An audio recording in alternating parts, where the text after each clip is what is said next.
Welcome to Dara Bedah Sejarah. Oke, jadi ada yang tahu nggak nih kira-kira kita lagi di mana? Mana ya tuh? Jadi sekarang kita ada di UI, Universitas Indonesia. Jadi lokasinya kami di sini sekarang ada di depan Danau Kenanga. Nih, bisa lihat cuplikannya.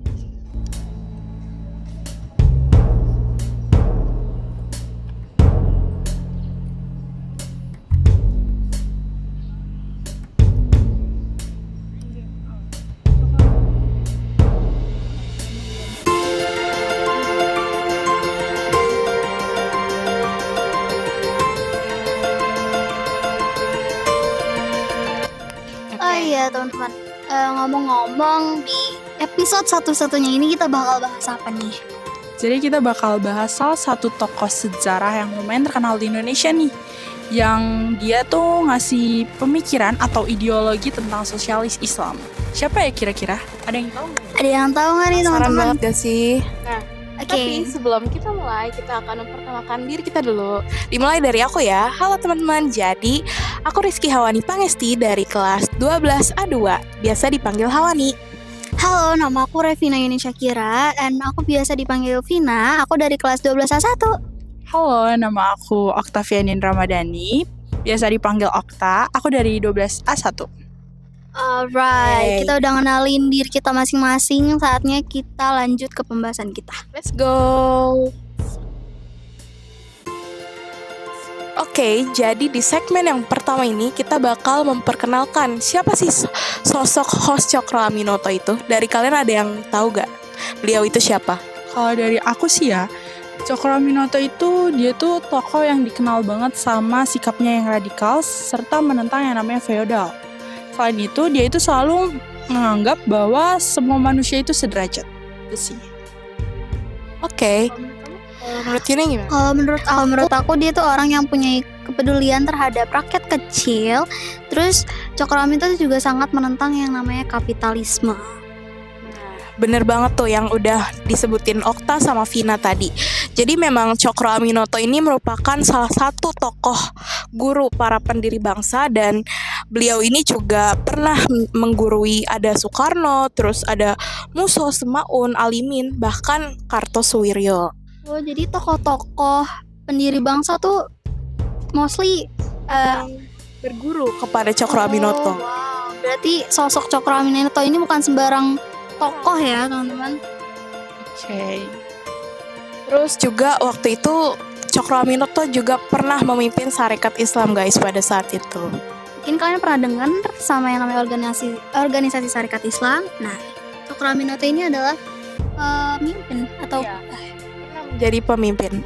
Jadi Cokro Aminoto itu dia tuh dijuluki sebagai Gatot Kaca Sarekat Islam. Wah, keren banget ya julukannya untuk beliau ini. Oke. Mungkin boleh dikasih tahu kapan beliau lahir, kapan beliau meninggal. Iya. Di sini aku mau ngasih tahu nih ke kalian sedikit biografi dari Cokro Aminoto ini. Jadi Cokro Aminoto itu atau nama panjangnya itu Raden Haji Umar Said Cokro Aminoto. Dia itu lahir di Ponorogo, Jawa Timur, tanggal 6 Agustus 1982. Nah, dan meninggal di Yogyakarta pada tanggal 17 Desember 1934. Jadi dia itu wafat pada umur 52 tahun, teman-teman. Oke. Lumayan panjang juga ya hidupnya. Yes. Dan di sini ternyata Cokro Aminoto nih keturunan bangsawan nih. Nah, jadi dia berdarah biru. Dia tuh keturunan atau anaknya dari Raden Mas Cokro Amiseno. Kira-kira ada yang tahu nggak guys? Boleh komen di bawah ya. Terus dia juga ternyata merupakan cucu dari Raden Mas Adipati Cokronegoro yang pernah menjabat sebagai Bupati Ponorogo loh teman-teman. Oke, jadi kan tadi sebelumnya aku sama Vina ini udah ngasih pendapat bahwa Cokro Aminoto itu adalah salah satu orang yang menganggap semua manusia itu adalah sederajat. Jadi itu ada di salah satu buku yang berjudul Cokro Aminoto yang berasal dari seri Tempo, di mana di dalam situ dia tuh menuliskan sebuah sajak yang isinya itu adalah elap terus dan kau pun dipuji sebagai bangsa terembut di dunia. Darahmu dihisap dan dagingmu dilahap sehingga hanya kulit tersisa. Siapa pula tak memuji sapi dan kerbau? Orang dapat menyuruhnya kerja dan memakan dagingnya. Tapi kalau mereka tahu hak-haknya, orang pun akan memakannya pongah karena tidak mau ditindas. Bahasamu terpuji halus di seluruh dunia dan sopan pula. Sebabnya kau menegur bangsa lain dalam bahasa kromo dan orang lain menegurmu dalam bahasa ngoko. Kalau kau balikan, kau pun dianggap kurang ajar. Wah, indah banget ya teman-teman katanya, dan tentu aja maknanya tuh dalam banget. Dalam banget ya. Nih, ini bukunya kayak gini teman-teman nih. Mungkin kalian bisa baca atau Iya. mungkin bisa beli. Penasaran mungkin tentang lebih dalam tentang Cokro Aminoto, kalian bisa baca buku ini. Oke, kita lanjut ya. Kita di sini bakal ngebahas pemikiran tentang Haji Omar Said Cokro Aminoto atau dikenal dengan host Cokro Aminoto. Jadi tadi kan udah dibilang dia itu salah satu tokoh penggerak nasional yang memberikan pengaruh besar dalam dinamika politik Indonesia. Oh, ternyata sangat mempengaruhi banget ya politik Banget Indonesia. sih banget. Oke. Selain itu dia termasuk di dalamnya membentuk pemikiran politik maupun mempengaruhi tindakan politik. Oke, jadi dia tuh nggak hanya mempengaruhi pikiran doang, tapi juga membentuknya itu dia juga sangat mempengaruhi. Beliau juga dianggap sebagai ilmuwan otodidak yang banyak mempengaruhi pemikiran para tokoh kemerdekaan. Kalian tahu nggak sih guys? Ternyata selain Cokro Aminoto ini sangat berpengaruh besar di dunia politik Indonesia, dia juga dapat beberapa julukan nih. Ada yang tahu nggak nih julukannya apa aja? Jadi beberapa julukan yang dikasih buat Cokro Aminoto itu contohnya ada Ratu Adil teman-teman. Nah, Ratu Adil ini merupakan julukan yang dikasih rakyat jelata terhadap Cokro Aminoto. Terus habis itu juga Ada juga yang dari pemerintah Belanda. Mereka menyebut host Cokro Aminoto ini sebagai raja tanpa mahkota. keren Keren banget ya, dia bisa dapat 2 julukan gitu. Sebenarnya 3 kan yang tadi udah kamu Oh, iya. sebut tadi dia. Oke, jadi makin penasaran gak sih kira-kira pemikirannya ini gimana nih tentang Cokro Aminoto? Kita bakal bahas lebih lanjut lagi tentang pemikiran si Cokro Aminoto ini. Iya, betul. Oke, lanjut aja. Oke, jadi seperti yang kita tahu, Cokro Aminoto itu dikenal sebagai orang yang memiliki karakter radikal yang selalu menentang kebiasaan-kebiasaan memalukan bagi anak kerajaan. Nah, juga Cokro Aminoto dikenal juga sebagai sosok yang selalu menjadi tokoh yang memperjuangkan persamaan derajat antar manusia. Jadi ada yang tahu nggak sih kalau misalkan Cokro Aminoto ini ternyata menolak yang namanya pandangan komunis. Jadi Cokro Aminoto ini salah satu tokoh yang menolak pandangan kaum komunis. Di mana kaum komunis ini nyatain bahwa Islam itu nggak bisa ngatur persoalan ekonomi, politik, dan sosial. Cokro Aminoto mengatakan bahwa Islam dan sosialisme itu adalah sesuai.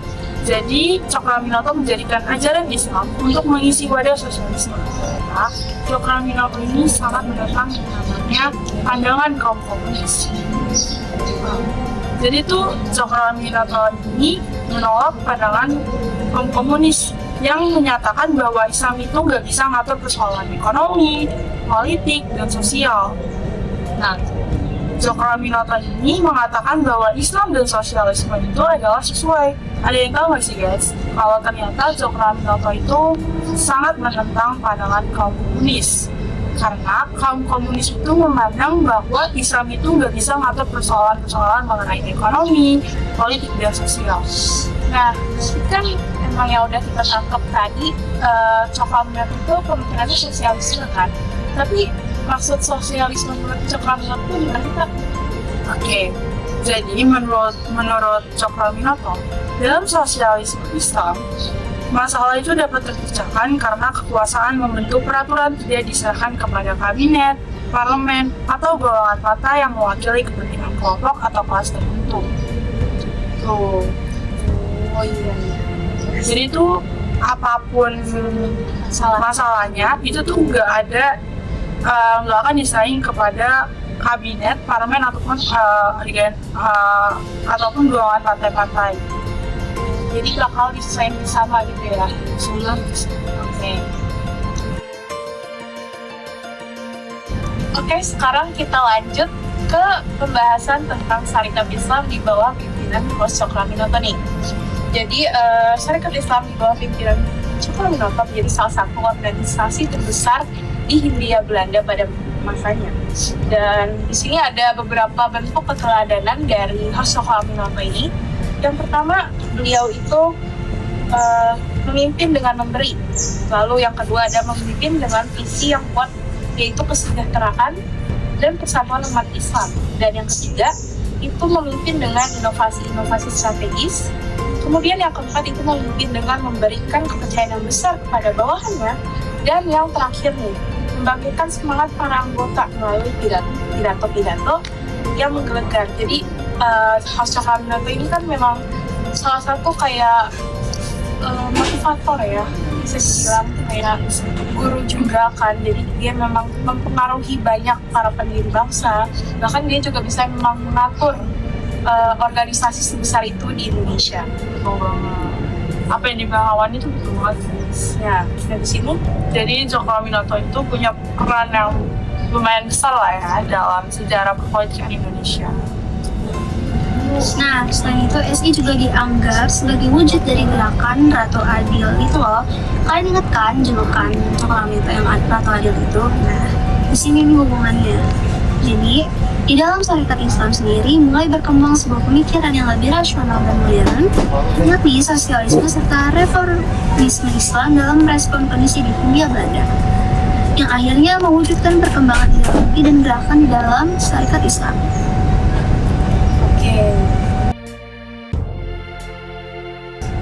Oke, jadi di situ tuh aku mau ceritain tentang kisah cinta dari Bos Cokroaminoto ini. Mungkin kalian juga penasaran nggak sih, gimana sih kisah cinta dari seorang tokoh yang berpengaruh besar terhadap bangsa kita. Jadi Cokroaminoto itu menikah dengan Raden Ayu Soeharsikin. Nah, si Raden Ayu Soeharsikin ini juga dilahirkan sebagai bangsawan teman-teman kayak sama si Cokroaminoto. Namun, ia rela hidup merakyat bersama Cokroaminoto. Dan Cokroaminoto dan Soeharsikin memutuskan untuk merantau dari rumah mertuanya karena adanya konflik antara Cokroaminoto dengan sang mertua. Nah, yang pernah aku baca juga dari bukunya karya Denny Prasetyo Anggoro yang di luar kepemimpinan teladan Bos Cokroaminoto, itu kenapa mereka memutuskan merantau itu karena kan memang udah dibahas tadi karena konflik ya. Nah itu awalnya emang mereka berencana buat bercerai, tapi sweetnya di sini nih.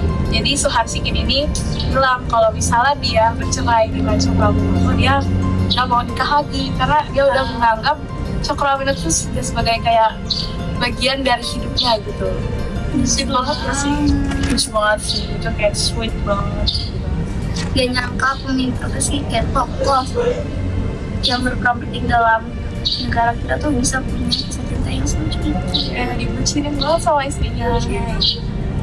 Oke, jadi kan memang sosok Cokroaminoto itu sempat bekerja di sebuah pelabuhan, salah satu pelabuhan di Semarang. Dan karena beliau bekerja di situ, otomatis beliau banyak berinteraksi dan bersosialisasi dengan rakyat kaum bawah. Ya sebenarnya karena dia kerja itu menyebabkan dia juga jadi lebih dekat nih dan lebih mengenal sama rakyat-rakyat kaum bawah. Nah, karena hal itu yang menyebabkan Cokroaminoto itu lebih memilih menjadi orang yang hidup dengan kesederhanaan tanpa memperdulikan gelarnya sebagai Raden, yang menggambarkan dia seorang bangsawan dan memilih dikenal sebagai Haji Omar Said Cokroaminoto. Itu guys. Mungkin itu awal mula kenapa dia milih untuk dikenal sebagai Haji Umar ya, dibanding dengan Raden. Karena dia mau hidupnya itu lebih sederhana. Dia pengen ngelepas gelarnya sebagai seorang bangsawan dan dia lebih milih buat hidup sederhana bersama istrinya. Rakyat ya, beliau sangat-sangat amat rakyat. Oke, gak kerasa nih ternyata kita udah di akhir podcastnya. Oke, jadi kesimpulan dari podcast hari ini adalah Haji Umar Said Cokroaminoto atau yang dikenal dengan Mas Cokroaminoto adalah salah satu figur yang terpenting pada awal tampilnya gerakan membangun kesadaran menuju manusia bermartabat merdeka bernama Indonesia. Cokroaminoto adalah pemimpin pertama yang secara terbuka menyatakan landasan pengaturan kehidupan bersama jika warga negara jajahan mendapatkan kesempatan menentukan nasib sendiri serta menganut ideologi sosialisme Islam. Cokroaminoto lewat Syarikat Islam meminta pemerintah kolonial membuka peluang penduduk di bumi berpemerintahan sendiri. Oke. Berarti emang sosok dia tuh keren banget ya. Benar banget. Patut banget buat kita tiru sebagai generasi muda penerus bangsa ya kan. Oke, that's it. Kita udah sampai di penghujung podcast kali ini akhirnya. Semoga dari semua informasi yang kita kasih ke kalian ini bisa bermanfaat dan menambah informasi yang bermanfaat. Oke, sekian podcast dari Darah. Belajar sejarah. Thank you guys. Thank you. Bye. Dadah.